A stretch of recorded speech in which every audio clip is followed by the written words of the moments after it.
مشرق وسطی میں کشیدگی برقرار ہے۔ روسی اور ایرانی میڈیا نے 500 سے زائد امریکی فوجیوں کی ہلاکت کا دعویٰ کر دیا ہے۔ روسی میڈیا نے ایرانی پاسداران انقلاب کے حوالے سے دعویٰ کیا ہے کہ بحرین میں امریکی فوج کے اڈے پر ایرانی میزائل حملے میں 560 امریکی فوجی مارے گئے، تاہم امریکی حکام کی جانب سے اس بات کی تصدیق نہیں کی گئی۔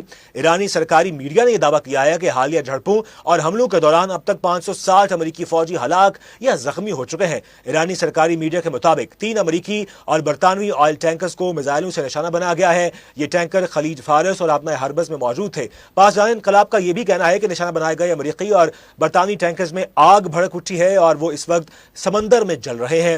دعویٰ میں یہ بھی کہا گیا ہے کہ امریکی نقصانات خطے میں جاری عسکری جو اقدامات ہیں اس کے نتیجے میں سامنے آئے ہیں۔ تاحال ان دعووں کی آزاد ذرائع سے تصدیق سامنے نہیں آ سکی، جبکہ امریکی اور برطانوی حکام کی جانب سے فوری طور پر کوئی باضابطہ رد عمل جاری نہیں کیا گیا۔